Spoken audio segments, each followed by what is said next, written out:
What is God's plan? Genesis 1:26. It said, and God said, every time I read this scripture, I've read this scripture too many times. It humbles me at the majesty of God. It humbles me. You know, when I read this scripture, it looks to me like a studio of some sort where creation takes place. You know, one of the offices of God is as creator. Only God sits there. No matter how powerful, no matter how wise you are, at best you can be an inventor or a farmer.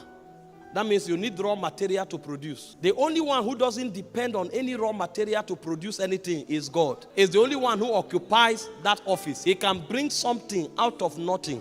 It's one of the offices of God. God is also the only life giver.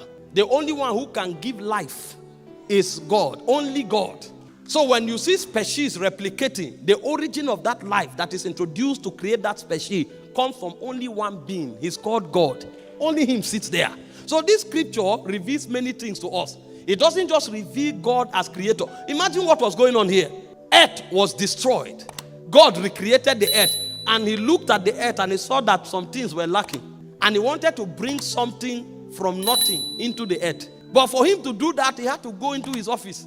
Angels may peep. There are certain curriculums that cannot be revealed. Because those are the things who makes him who he is. So he withdrew to himself. And God was deliberating. Imagine the mystery that surrounds this being. How can one person be deliberating? And then one person is talking, he said, let us. That means you are one, but you are we. He said, let us make man. Let us create another entity. Because earth, there's a gap, there's a vacuum. Let's replace the vacuum so that we can bring balance to creation. Let us make man. But this time around, we are going to make him not after any other thing but ourselves. Because the first attempt of God trying to make himself known was through human vessel. The first attempt of God trying to make himself known was when he created man. Because you'll be shocked that the angels, why do you think they call him holy? Holy means you are in your own class. You are separated unto your own name. There's none like you. You will discover as you read the Bible that it's as man was created that different definitions of who God is started coming on the scene. You will never find all of those syllables in the angelic order. They just knew that this being is a superior being. They couldn't even look at him. When he shows up, they fall to the ground. The first time God wanted to be known, if you would say, study God, the first time God made himself available to be studied was when he created man. Because only here did he say, let us make a being that can reflect our total dimension. Now, if you study this scripture, you discover that the holistic essence of God was trapped in the creation of man. He didn't say, let us make man like the Spirit. He didn't say, let us make man like the Word. He didn't say, let us make man like the Father.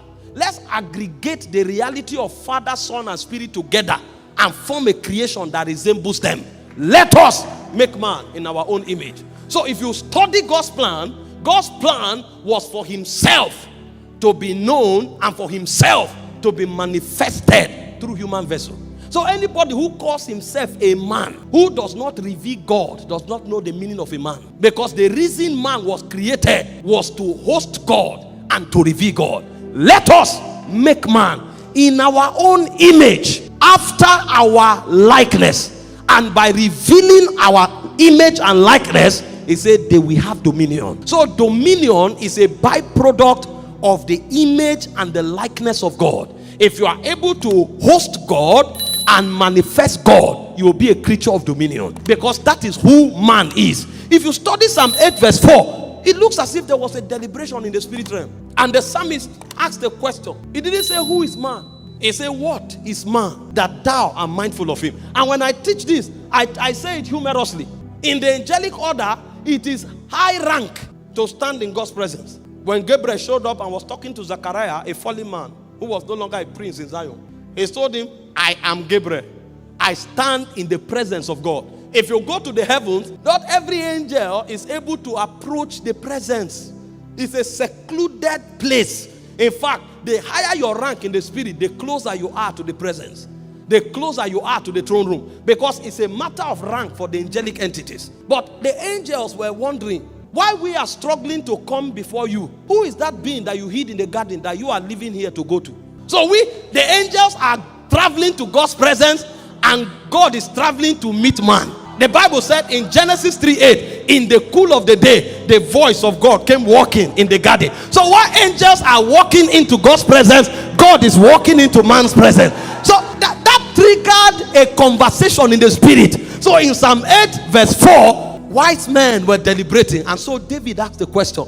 He said, what is man that thou art mindful of him, and the son of man that thou did visit him? Everybody's goal is to visit you. Why are you visiting man? What is this being? You see, we have not discovered who we are in God. And that's why I told you one of the purpose of the gospel is to help you find yourself in God. You think what they told you on your job is who you are. Your boss looks at you and says you are good for nothing, and then you are crying. Not a man who knows who he is. Me cry because you say I'm good for nothing. You don't know me. If you know me, you'll be honored to relate with me. They look at you and they say you are fired, and then some people go to commit suicide. I've lost my job. They fired me. You can't fire some of us. If you write a sack letter, you have lost someone. And if you think it's a joke, watch in 3 months. Watch in 6 months. I will become bigger than that company. I'm trying to tell you who we are. Somebody looks at you and says, I'm no longer interested in you. This relationship is over. And then you go into depression. Me, go into depression? How can I go into depression? You just lost a gem.